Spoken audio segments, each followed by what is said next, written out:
दिनांक 4/12/2025 रोजी आम्हाला जामनापाणी या गावाच्या परिसरामध्ये वनजमिनीत अतिदुर्गम भागात काही अज्ञात व्यक्तींनी गांजा या वनस्पतीची लागवड केली आहे अशी बातमी मिळाली होती आणि त्या ठिकाणी आम्ही जाऊन खात्री केली असता सदरचा भाग अतिशय दुर्गम होता, जिथे आपण कोणतेही वाहन घेऊन जाऊ शकत नव्हतो।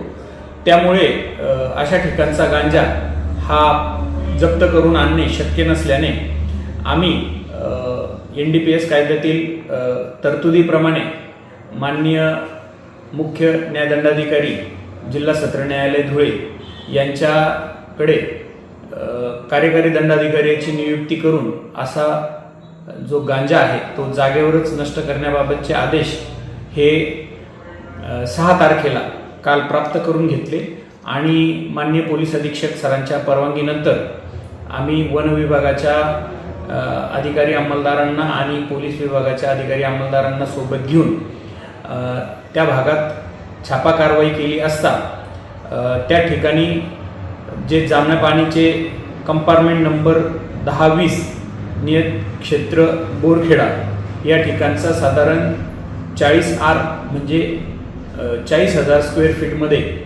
जो गांजा होता तो त्याच ठिकाणी नष्ट केला। त्याचं साधारण जे वजन आहे ते वजन 849 किलो आणि बाजार मूल्य हे 42,45,000 इतकं होतं।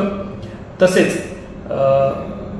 त्याच्या शेजारी बबळाज कंपार्टमेंट नंबर 1041 येथे 37 गुंठे आणि 1042 येथे 45 गुंठे असे साधारण 82 गुंठे वन जमिनीच्या क्षेत्रात सुद्धा अज्ञात व्यक्तींनी गांजा लावलेला होता आणि पोलीस आता कारवाई करतील या भीतीने त्यांनी तो कापून टाकला होता।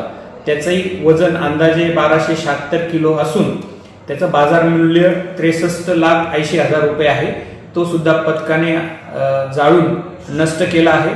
असा आम्ही साधारण एकूण 122 गुंठे म्हणजेच 1,22,000 स्क्वेअर फूट मधील वनजमिनीतील 2125 किलो अंदाजे वजन आहे हे। असा ह्या गांजाची झाडे एकूण किंमत 1,06,25,000 रुपये हे जागेवरच आम्ही सगळं नष्ट केलेलं आहे आणि त्याच्यातील 849 हे कार्यकारी दंडाधिकारी यांच्या समोर नष्ट केल्याने संपूर्ण पंचनामा कारवाई करून तर त्याबाबत पोलीस स्टेशनला गुन्हा दाखल करण्यात आलेला आहे। अज्ञात आरोपींचाही आम्ही शोध घेत आहोत आणि शिरपूर तालुका पोलीस स्टेशनकडनं पहिल्यांदाच हे जागेवरच असे गांजाची शेती नष्ट करण्याबाबतची कारवाई करण्यात आलेली आहे। यानंतरही आम्ही परिसरातील सर्वांना आवाहन करतो की कुठेही गांजाची शेती कितीही दुर्गम भागात असली तरी आपण पोलिसांना माहिती द्यावी। आम्ही त्या ठिकाणी येऊ आणि त्या गांजा शेतीला नष्ट करण्यासाठीची कारवाई करू।